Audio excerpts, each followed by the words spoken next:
San Francisco, the Golden Gate City. For generations, this 49-square-mile peninsula was the jewel of the American West. It was the birthplace of the counterculture, the center of the gay rights movement, and the engine of the tech revolution that changed the world. It is a place of staggering beauty, where the fog rolls over the hills and the Victorian houses paint the streets in pastel colors. But in 2025, the paint is peeling. The fog is lifting to reveal a city that is at war with itself. If you stand at the corner of Turk and Taylor in the Tenderloin district, you are not seeing the San Francisco of the postcards. You are seeing a humanitarian catastrophe that rivals the slums of the developing world. But unlike the slums of the developing world, this misery is happening in the shadow of the greatest concentration of wealth in human history. We are witnessing the collision of the future and the failed state. We are watching self-driving robotaxis navigate around bodies frozen in fentanyl overdoses. We are watching billionaires walk past people screaming in psychosis. Welcome to San Francisco Homeless Crisis 2025, a city consumed by despair and addiction. Today, we are going to investigate the doom loop. We are going to walk the streets that the travel guides tell you to avoid. We are going to ask the uncomfortable question: how can a city with a budget of $14 billion fail so spectacularly to care for its most vulnerable citizens?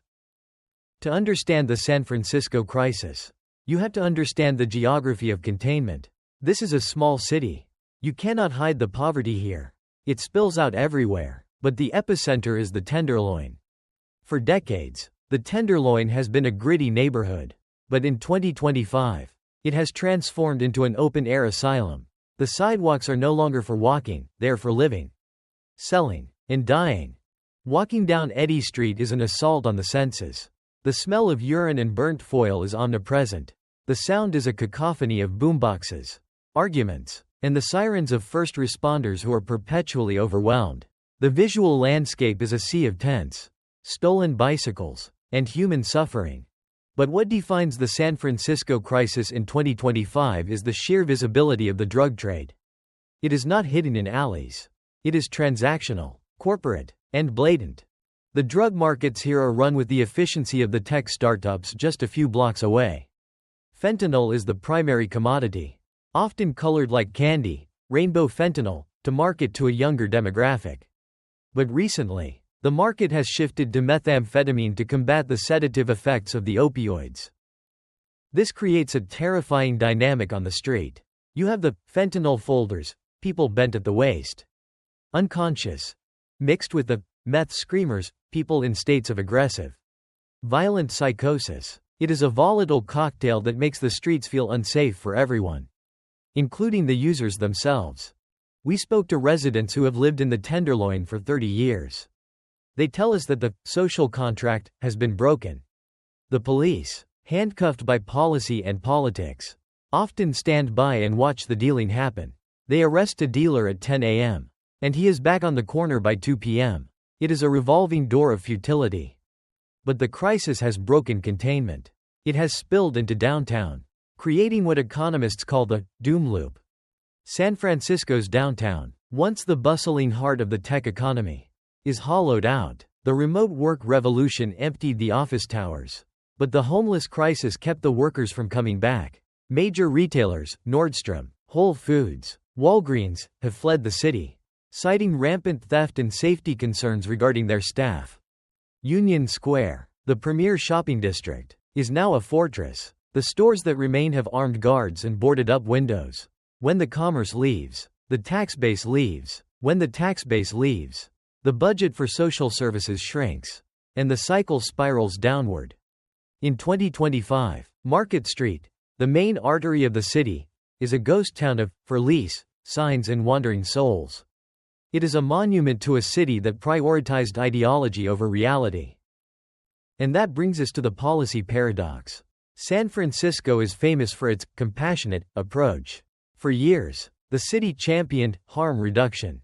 The idea was to meet addicts where they are, providing clean needles, foil, and safe consumption sites to prevent disease and overdose. But critics argue that in San Francisco, harm reduction became harm production. By providing the tools for drug use without mandating treatment, The city made it incredibly easy to stay addicted. We found piles of city-funded clean needles discarded in the gutters.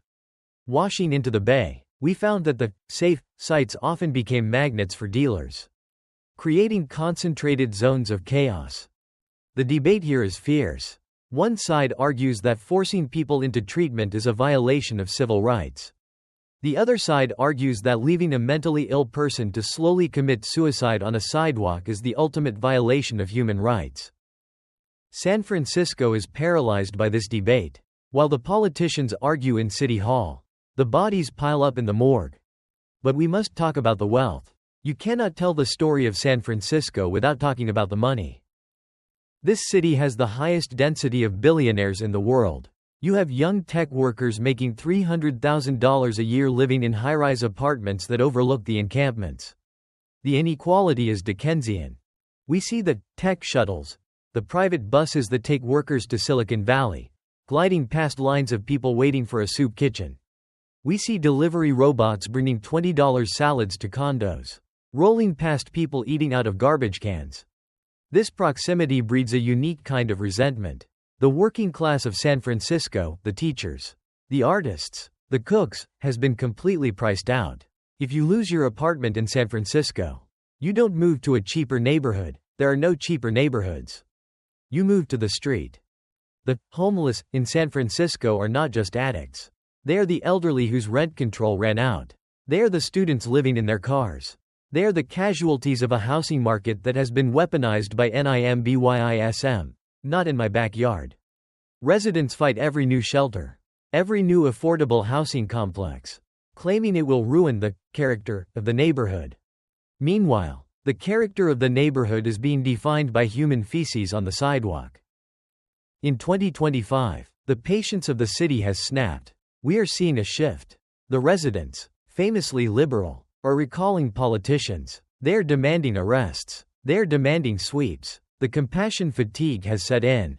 When you can't walk your child to school without stepping over needles, your political priorities change. But sweeps are just optics. Moving a tent from one block to another doesn't solve the addiction. It doesn't build a house. It just shuffles the misery. We visited the Mission District, the cultural heart of the Latino community.